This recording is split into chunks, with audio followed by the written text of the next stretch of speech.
आज हम पढ़ने वाले हैं sexual harassment of women at work place act 2013। ये काफ़ी इंपॉर्टेंट है, एमपीएडीपीओ एग्जाम में आने वाला है।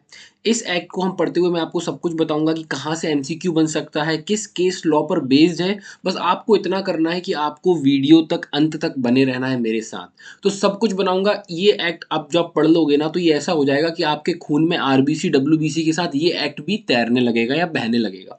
इतने शानदार तरीके से इसको कवर करेंगे, 3 या 4 पार्ट्स के अंदर ये कवर हो जाएगा। तो चलिए इस एक्ट को शुरू करते हैं। कोई भी एक्ट पढ़ने से पहले जैसा कि मैं बोलता हूँ कि बैकग्राउंड वगैरह देख लेना चाहिए, कुछ हिस्ट्री अगर है उस एक्ट की उससे रिलेटेड तो वो याद कर लेनी चाहिए, एग्जाम पॉइंट ऑफ व्यू से इंपॉर्टेंट होती है, वो समझ लेना चाहिए, वो पढ़ लेना चाहिए। तो आइए इसकी हिस्ट्री देखते हैं, इसकी हिस्ट्री क्या है। अब जैसा कि आपको मालूम होगा कि जब ये एक्ट नहीं था तो बहुत सारे इंस्टेंसेस ऐसे हुए थे कि सेक्सुअल हरासमेंट वर्क प्लेस पे काफ़ी हो रहा था, क्योंकि कोई एक एक्ट नहीं था जो उसको प्रोटेक्ट कर रहा हो या प्रिवेंट कर रहा हो, है ना। एक स्ट्रॉन्ग लॉ की ज़रूरत थी, उस समय पर नहीं था, तो इस तरीके के केसेस काफ़ी देखने को आते थे। तो 1992 में एक भनवरी देवी थी, दलित वुमेन जो सोशल वर्कर थी, जो कि कहाँ काम करती थी, गवर्नमेंट ऑफ राजस्थान के अंदर में रूरल डेवलपमेंट प्रोग्राम के अंदर ये काम करती थी। अब इनका काम मेनली ये था कि जो बाल विवाह होते ना इनको नहीं होने देना, प्रिवेंट करना, ये इसके अगेंस्ट थी। तो क्या होता था कि ये इन्होंने जब कहीं पे बाल विवाह हो रहा था उसको रोकने की कोशिश की, तो कुछ लोग नाराज होकर इनका गैंगरेप कर देते हैं। अब गैंगरेप कर देते हैं तो उस समय पर सिर्फ दो सेक्शन थे आईपीसी के अंदर मेनली जो इस चीज से डील करते थे। एक था 354 ऑफ आईपीसी, मैं लिख देता हूं यहां पर। एक था 354 ऑफ आईपीसी जो कि बात करता था outraging the modesty of a woman के बारे में, और एक था सेक्शन 509 ऑफ आईपीसी जो कि बात करता था insulting the modesty of a woman. तो बस यही दो लॉ थे जो सेक्सुअल हरासमेंट के अगेंस्ट यूज किए जा सकते थे, ये सेक्शन यूज किए जा सकते थे।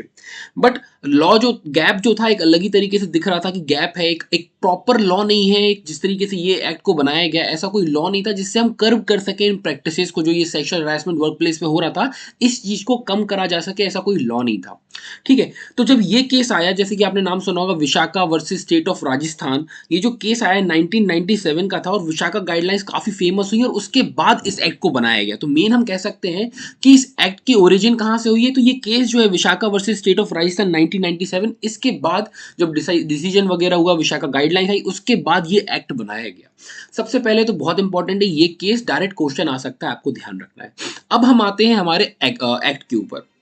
तो सबसे पहले तो आपको मालूम होना चाहिए, कोई भी एक्ट आप पढ़ रहे हो एक्ट नंबर क्या है। एमपीडीपीओ में ये क्वेश्चन बन सकता है, एक्ट नंबर क्या है। उसके बाद असेंट वगैरह की कोई डेट है, अगर जैसे इसमें 22 अप्रैल 2013, तो ये डेट आपको मालूम होनी चाहिए कि इस तारीख को असेंट मिली थी इस एक्ट को। उसके बाद इन्फोर्समेंट डेट भी हमें मालूम होनी चाहिए। तो इन्फोर्समेंट डेट यहां पर क्या है, आपको दिख रहा होगा 9 दिसंबर 2013। ठीक है, आगे बढ़ते हैं।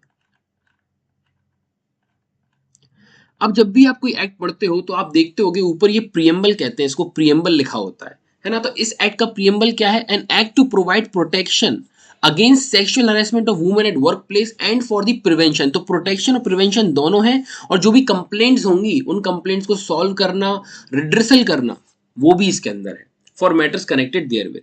अब आगे थोड़ा सा नीचे बात करते हैं। यहाँ पर इन्होंने बोला है कि जो सेक्सुअल हरेसमेंट है वो कुछ फंडामेंटल राइट्स है जिनका वॉयलेशन करता है। अगर सेक्सुअल हरेसमेंट किसी वुमेन का हो रहा है तो वॉयलेशन करता है फंडामेंटल राइट्स का of a woman to equality under article 14, article 15 and her right to life and live with dignity under article 21 of the constitution and article 19 भी जो यहाँ पर लिखा हुआ है right to practice any profession, ये under article 19 के अंदर आ जाता है। तो ये भी to carry on any occupation, trade or business which includes a right to safe environment free from sexual harassment। तो यहाँ पर कुल मिला के बोल रहा है कि ये जो है सेक्सुअल हरेसमेंट ये वायलेट करता है fundamental rights of a women to equality, article 14, 15, article 21 right to life with live with dignity and article 19 की प्रोफेशन या प्रैक्टिस करना फ्री फ्रॉम, मतलब सेफ एनवायरमेंट मिले उनको फ्रॉम सेक्सुअल हरासमेंट। तो ये सब चीजें देखो, एमसीक्यू यहां से क्या बन सकता है, कौन से आर्टिकल वॉयलेट कर रहा है। तो आर्टिकल्स आपको याद होने चाहिए कि 14, 15, 19 एंड 21 की बात कर रहा है। देन आगे नेक्स्ट हम अगर बात करें तो क्या होता है, जैसे कि आपको मालूम हो कुछ कन्वेंशंस होते हैं, इंटरनेशनल कन्वेंशंस होते हैं, यूनाइटेड नेशन काफी कन्वेंशन कराता है कि जो भी स्टेट का मतलब यहाँ पर कंट्रीज है कि जो भी जैसे इंडिया हो गया, अमेरिका हो गया, ये जो पार्टीज बनती हैं तो वो रेटिफाई करते हैं और वो क्या होता है गाइडलाइन, जनरल गाइडलाइन दी होती है कि कोई भी कंट्री को जब कोई लॉ बनाना है तो इन बातों का ध्यान रखना है। तो उसी प्रकार से यहाँ पर जो protection against sexual harassment act है ना, इससे रिलेटेड कन्वेंशन है, बहुत इंपॉर्टेंट, ये डायरेक्ट क्वेश्चन आता है। Convention on the elimination of all forms of discrimination against women, ये क्या है, कन्वेंशन है, ठीक है, कि इंटरनेशनल कन्वेंशन है जो कि रिकॉग्नाइज्ड है।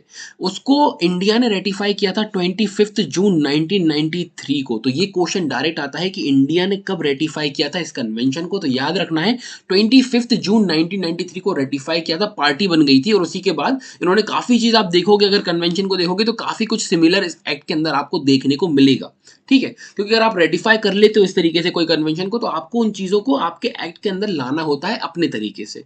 ऑलराइट, तो ये यहाँ पर कुछ बातें दी हुई हैं। देन हम आते हैं मेन हमारा चैप्टर 1, कुछ इसके अंदर 30 के आसपास कुछ सेक्शंस हैं, सारे हम इसमें कवर करने वाले हैं। तो चलिए शुरू करते हैं चैप्टर 1 से। चैप्टर 1 बात करता है सेक्शन 1, जैसा कि आपको मालूम है इस एक्ट को sexual harassment of women at work place prevention prohibit and redressal act 2013 कहा जाएगा। एक्सटेंड कहां पर होता है, तो होल ऑफ इंडिया पर होता है। और फोर्स में कहां पर आया, तो फोर्स में हम ऑलरेडी बात कर चुके हैं, हम देख चुके हैं कि फोर्स में ये एक्ट कब आया है।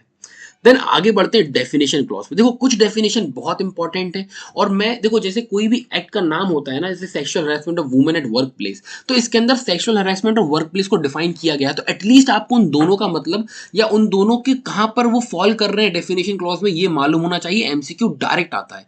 इसकी मैं आपको एक ट्रिक दूंगा आगे जब हम पढ़ेंगे sexual harassment of work place के बारे में, तो मैं आपको एक ट्रिक दूंगा, उस ट्रिक से आपको याद हो जाएगा, कुछ दिमाग नहीं लगाना पड़ेगा, सिर्फ वो ट्रिक को आपको ध्यान रखना है और आपको मालूम रहेगा कि वो किस क्लॉज के अंदर आ रहे हैं। चलिए स्टार्ट करते हैं। 2A में डिफाइन है एग्रीड वुमन, बहुत ही इंपॉर्टेंट है, डायरेक्ट क्वेश्चन आ सकता है एग्रीड वुमन कहां पर दिया हुआ है। तो एग्रीड वुमन यहां पर बात करता है in relation to a work place a woman of any age, age matter नहीं करती, ठीक है, वर्क प्लेस पे a woman of any age, भले ही से वो एम्प्लॉयड हो चाहे ना हो, और वो ये बोल रही है alleges have been subjected to any act of sexual harassment. जो रिस्पोंडेंट है, ठीक है, देखो केस फाइल क्या होगा, तो वो ये जो व्यक्ति है जिसने किया है उसके साथ सेक्सुअल हरेसमेंट, वो रिस्पोंडेंट है यहाँ पर, ठीक है, उसने क्या किया है, सेक्सुअल हरेसमेंट किया है, तो वो एग्रीड वुमन मानी जाएगी इस एक्ट के अंदर, एम्प्लॉयड हो चाहे नहीं हो। अब इसके आगे क्या है वो हम आगे डिस्कस करेंगे, एम्प्लॉयड और नॉट का मतलब यहाँ पर क्या है, ठीक है। देन क्लॉज 2 में बात करता है in relation to dwelling place और हाउस। अब मान के चलो जो घर में आपके यहाँ पर जो मेड वगैरह काम करते हैं वो भी इस एक्ट के अंदर आ जाएंगे एग्रीड वुमन की कैटेगरी में, कि ड्वेलिंग प्लेस और हाउस में अगर कोई वुमन काम कर रही है जो कि एम्प्लॉयड है, आपने एम्प्लॉय करके रखा हुआ है अपने ड्वेलिंग प्लेस या हाउस में, वो भी इस एक्ट के अंदर कवर होती है। आई होप आपको समझ में आ रहा होगा एग्रीड वुमन मतलब क्या है।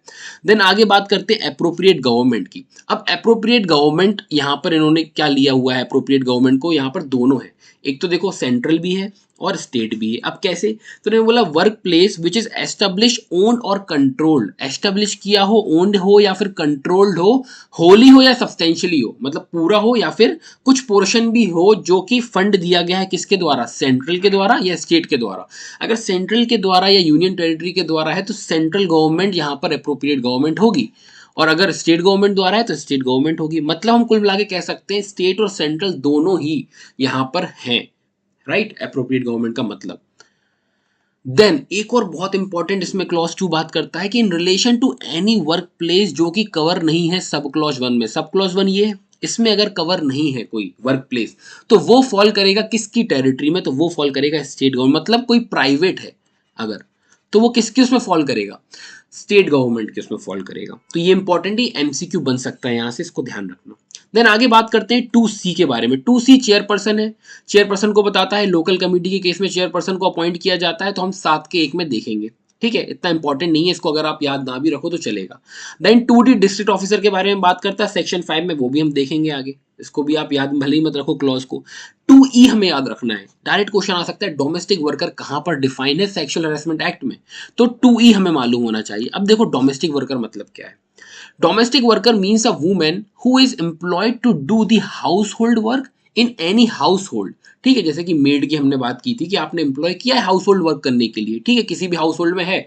अब फॉर रेम्युनरेशन, भले ही से उसको कैश में दे रहा हो या फिर काइंड में दे रहा हो, डायरेक्टली आपने खुद से करा है, आपके पास मेड आई, उसने बोला काम पे रख लो, आपने रख लिया, ये डायरेक्टली हो गया। थ्रू एनी एजेंसी, बहुत सारी एजेंसीज होती हैं जो मेड्स वगैरह प्रोवाइड करती हैं, उनके थ्रू आपने कर लिया। टेम्परेरी बेसिस पे है, परमानेंट रखा हुआ है, पार्ट टाइम पे है, फुल टाइम बेसिस पे, किसी भी टाइम पे उससे फर्क नहीं पड़ता, ठीक है, वो डोमेस्टिक वर्कर माना जाएगा। बट एक बहुत ही इंपॉर्टेंट यहां से एमसीक्यू 101% बनने के चांसेस हैं, but does not include any member of the family of the employer. आप एम्प्लॉयर हो, आपके घर में मम्मी है, दीदी है, अगर वो काम कर रही हैं तो वो उनको डोमेस्टिक वर्कर की कैटेगरी में इंक्लूड नहीं किया जाएगा। देखो क्या लिखा है, does not include any member of the family, family के मेंबर को, जो एम्प्लॉयर की फैमिली है उसके मेंबर को इंक्लूड नहीं किया जाएगा। ये डायरेक्ट एमसीक्यू है, बहुत ही इंपॉर्टेंट है, इसको याद रखना है।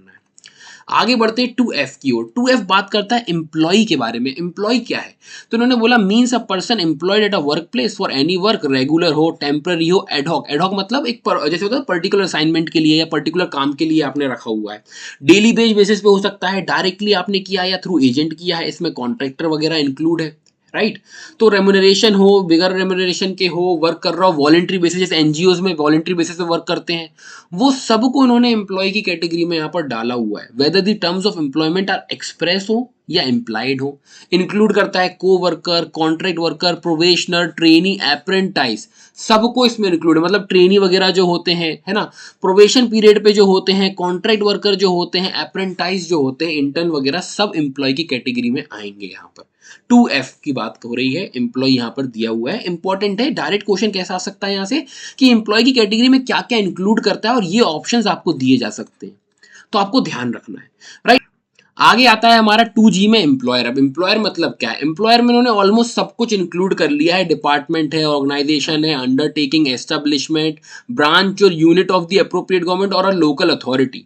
तो जो भी हेड होगा ना इन डिपार्टमेंट्स के, ऑर्गेनाइजेशन के, ये जो है इनको एम्प्लॉयर कहा जाएगा। कुल मिलाकर इतनी सी बात है और कुछ नहीं। आप साइड में यहाँ पर इतना सा लिख लो, हेड, है ना, इन इंस्टीट्यूशंस के जो हेड होंगे उनको एम्प्लॉयर माना जाएगा।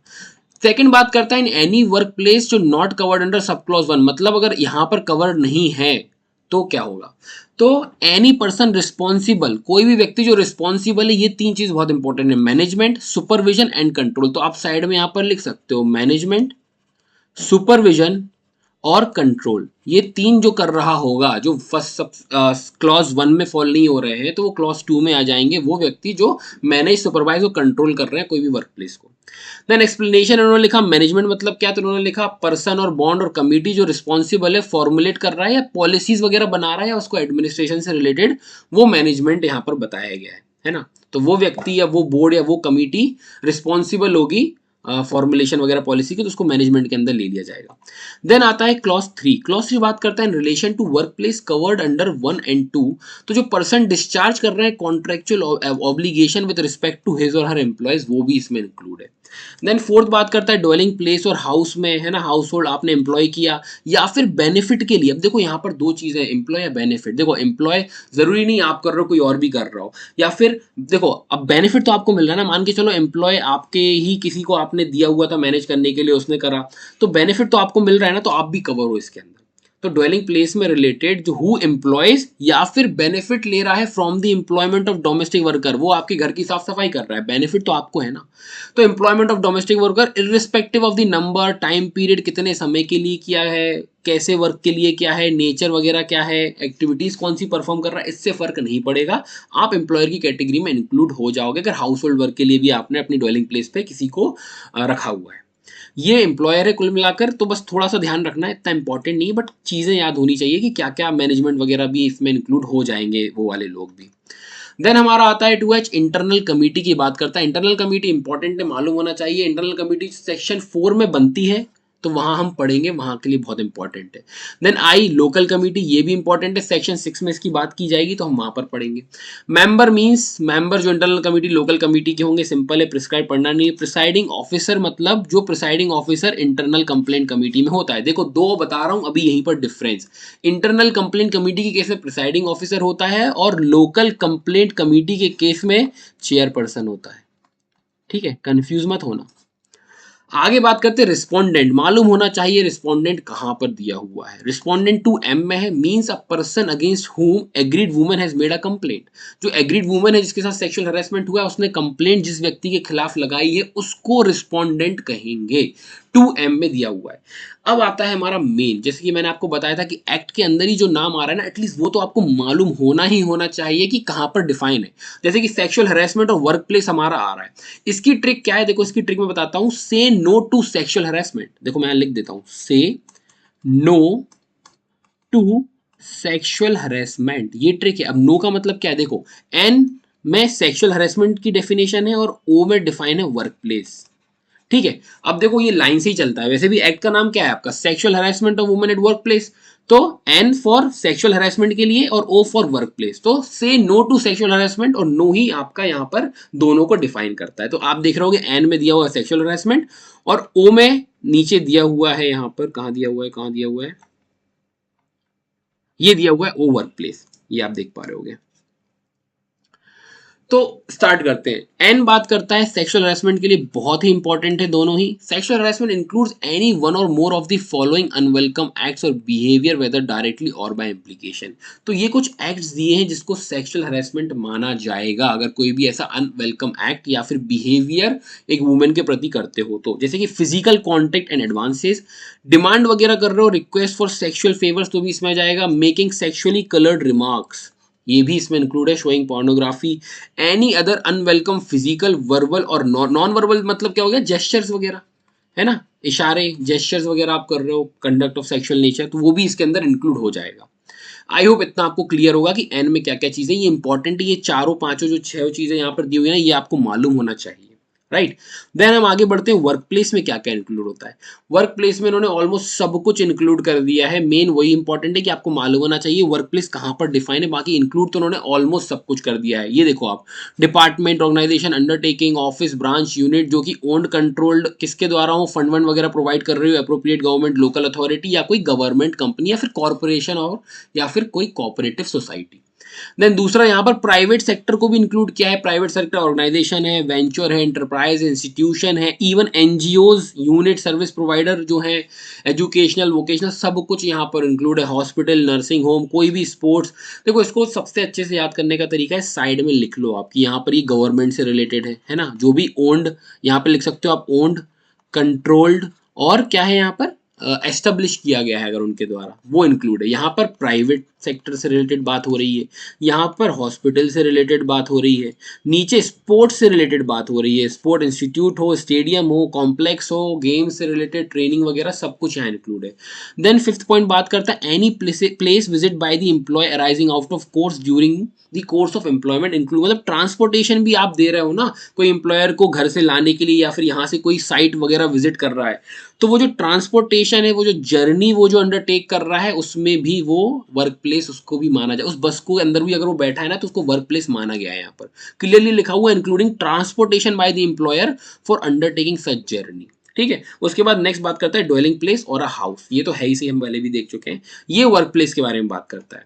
इंपॉर्टेंट है दोनों, एन ओ मैंने ट्रिक दे दी है, याद रखना इसको, और अगर ट्रिक पसंद आई हो तो वीडियो को लाइक कर देना, शेयर कर देना। देन आगे बढ़ते हैं, पी की बात करते हैं। 2P बात करता है अनऑर्गेनाइज सेक्टर के बारे में। अनऑर्गेनाइज सेक्टर मतलब क्या, अब यहाँ पर कुछ नहीं है। अनऑर्गेनाइज सेक्टर मतलब सिर्फ इतना है कि 10 लोगों से कम है, अगर 10 लोगों से कम वर्कर्स हैं किसी इंटरप्राइज में, तो उसको अनऑर्गेनाइज माना गया है। मतलब इसको थोड़ा सा पढ़ लेते हैं। Work place means an enterprise जो कि ओन्ड बाय इंडिविजुअल्स है या फिर सेल्फ एम्प्लॉयड वर्कर्स काम कर रहे हैं। एंगेज है, किस चीज में एंगेज है, प्रोडक्शन में, सेल ऑफ गुड्स में या सर्विस वगैरह प्रोवाइड कर रहे हैं किसी भी काइंड की व्हाट्सोएवर, और जहां पर enterprise employ worker, number of such worker is less than 10, तो कुछ नहीं है, नंबर ऑफ वर्कर जो है ना, कितना है यहाँ पर, लेस देन 10 है, उसको यहाँ पर अनऑर्गेनाइज सेक्टर माना गया है। ठीक है, वो इंडिविजुअल्स हो, सेल्फ एम्प्लॉयड वर्कर्स हो, कुछ भी हो सकते हैं। तो इंपॉर्टेंट है ऑर्गेनाइज सेक्टर, अनऑर्गेनाइज सेक्टर यहाँ पर आपको याद रखना है।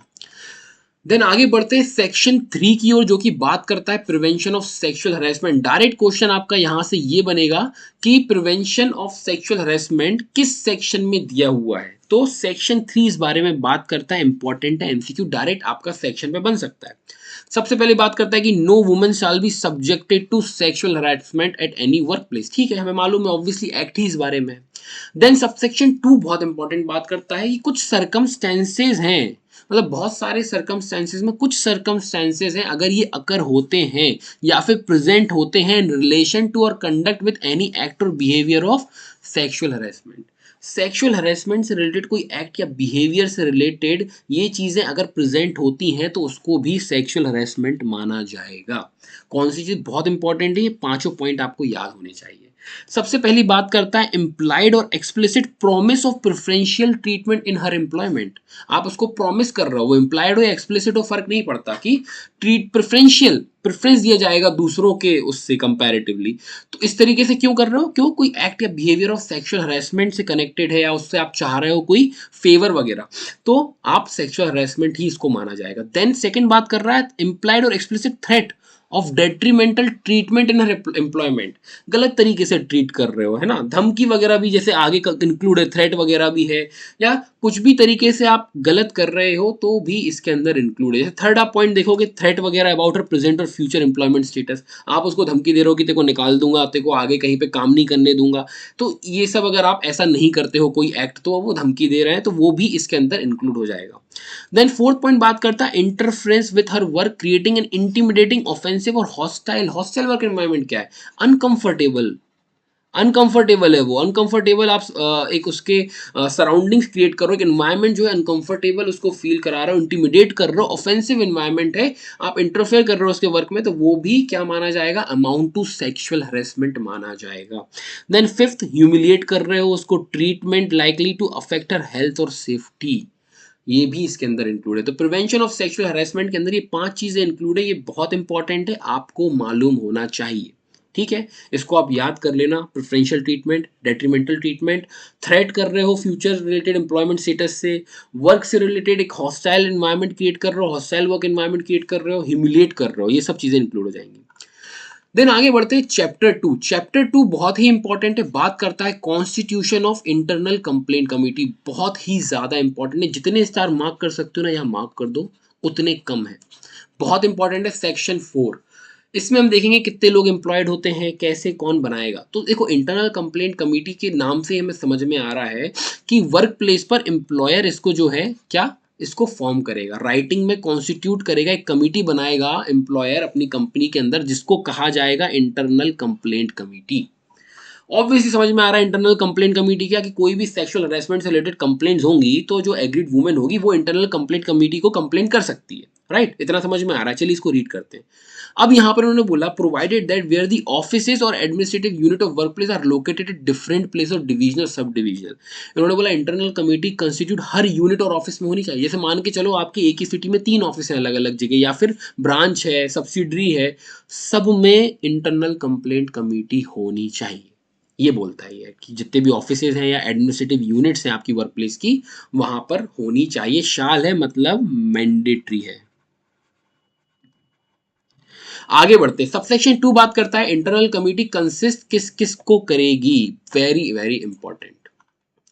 अब कौन लोग होंगे इस कमेटी के अंदर, तो वैसे देखा जाए टोटल में 4 लोग होते हैं। अब हम देखते हैं कौन 4 लोग की बात हो रही है, किन को नॉमिनेट करेगा एम्प्लॉयर। सबसे पहला, जैसे कि मैंने आपको बताया था, इसके अंदर प्रिसाइडिंग ऑफिसर होता है, लोकल कंप्लेंट कमेटी के अंदर चेयरपर्सन होता है।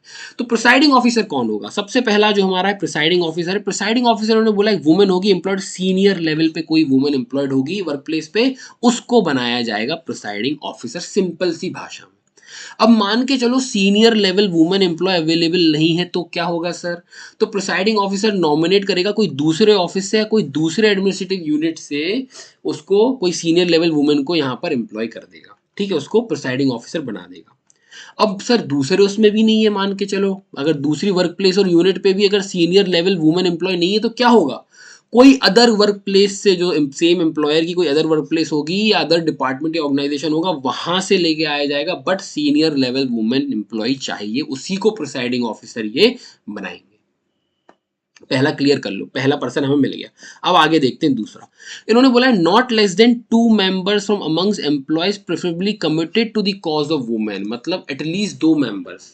2 मेंबर्स होने चाहिए, ऐसे एम्प्लॉइज़ होंगे जो कि इस कॉज़ के लिए कमिटेड होंगे, वुमेन कॉज़ के लिए कमिटेड होंगे, राइट? या फिर उनको एक्सपीरियंस होगा सोशल वर्क में या फिर लीगल नॉलेज में एक्सपीरियंस होना चाहिए। ये इनकी रिक्वायरमेंट है। और में है, एंड में नहीं है, ध्यान रखिएगा। और में है, ये या तो ये या तो ये।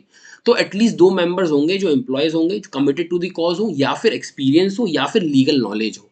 देन आगे बात करते हैं, यहाँ पर हमको मिल गए 2।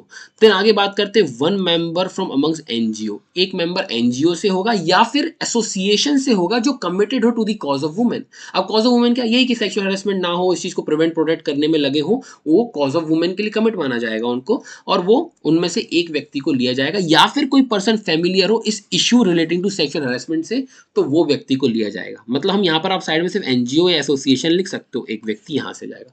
तो एक ये, दो ये, और एक आपका प्रिसाइडिंग ऑफिसर मिलके 4 लोग हो जाते हैं। 4 हो गए। क्यों ये 4 हो गए, इसको मैं अगला प्रोविजन बताता हूँ। इसका इंपॉर्टेंस क्या है कि at least 1/2 of the total members so nominated shall be women. मतलब 4 हैं तो 4 में से 1/2 इसको डिवाइड कर दोगे तो कितना होता है, 2। एटलीस्ट 2 वुमेन तो होनी ही चाहिए, ये ऐसा बोलता है। 3 हो तो भी चलेगा, 4 हो तो भी चलेगा, बट एटलीस्ट 2 होनी चाहिए। ठीक है, 1/2 की बात कर रहा है। आगे बढ़ते हैं। सबसेक्शन 3 बात करता है जो प्रिसाइडिंग ऑफिसर है और एवरी मेंबर है, ये कितने सब टेन्योर की बात हो रही है। टेन्योर कुछ नहीं है, यहाँ पर आप लिख दो नॉट मोर देन 3 इयर्स। ठीक है, नॉट मोर देन कितना है, 3 इयर्स, है ना, नॉट एक्सीडिंग 3 इयर्स की बात हो रही है। टेन्योर की बात हो रही है, कितने समय तक ऑफिस होल्ड करेंगे, नॉट मोर देन 3 इयर्स। देखिए सबसेक्शन 4 क्या बात कर रहा है, सबसेक्शन 4 बात कर रहा है कि जो मेंबर्स अपॉइंट किए गए ना अमंग्स दी एनजीओज या फिर एसोसिएशन, इनको फीस वगैरह या अलाउंसेस दिया जा रहा है। जो भी मीटिंग वगैरह ये साल भर में जो भी मीटिंग वगैरह होंगी इनकी, वो हेल्ड करने के लिए इनको दिया जा रहा है। अब आप यहाँ पर देखोगे फोर्थ में एम्प्लॉयज को पेमेंट नहीं कर रहे हैं, क्योंकि वो ऑलरेडी एम्प्लॉयड है, उनको तो पेमेंट मिल रहा है ना। बट जो ये अलग से आ रहे हैं कंपनी के अंदर इंटरनल कमिटी में जो बन रहे हैं, उनको सिर्फ पे कर रहे हैं। देन आगे बढ़ते हैं। सबसेक्शन 5 अब यहाँ पर बात कर रहा है कि ये कुछ आप चीजें करोगे ना तो आपको रिमूव कर दिया जाएगा इंटरनल कमिटी में से। ये कुछ 4-5 चीजें हैं, इसको देख लेते हैं। सबसे पहला तो आप सेक्शन 16 का कॉन्ट्रावीन करोगे उस प्रोविजन का, तो आपको निकाल दिया जाएगा। आप कन्विक्ट हो फॉर एन ऑफेंस, ठीक है, कन्विक्ट हो गए कोई ऑफेंस के लिए, या फिर इंक्वायरी चल रही है कोई ऑफेंस में आपके अगेंस्ट, या फिर वो इंक्वायरी जो है पेंडिंग है, तो भी आपको रिमूव कर दिया जाएगा। सी बात करता है अगर आप गिल्टी पाए गए कोई डिसिप्लिनरी प्रोसीडिंग के, या फिर डिसिप्लिनरी प्रोसीडिंग जो है पेंडिंग है आपके अगेंस्ट, तो भी आपको रिमूव कर दिया जाएगा। फोर्थ बात करता है आपने अपनी पोजीशन का अब्यूज किया, आपने अब्यूज किया अपनी पोजीशन के, किस लिए के लिए, ऑफिस में बने रहने के लिए, तो भी आपको रिमूव कर दिया जाएगा। Shall be removed from the committee, और वैकेंसी वगैरह क्रिएट की जाएगी, और कैजुअल वैकेंसी जो है फ्रेश नॉमिनेशन के थ्रू भरी जाएगी, एम्प्लॉयर फिर से अपॉइंट करेगा। यहाँ तक हमारा सेक्शन 4 कंप्लीट होता है। आई होप आपको समझ में आया हो। अगर आपको वीडियो पसंद आया हो, जैसा भी मैंने पढ़ाया तरीका पसंद आया हो, तो प्लीज़ इसको लाइक करना, शेयर करना, कमेंट में लिखकर बताना कि और कौन से एक्ट्स के बारे में आप वीडियोस वगैरह चाहते हो, तो मैं आपके लिए वो लेकर आऊँगा। Thank you so much.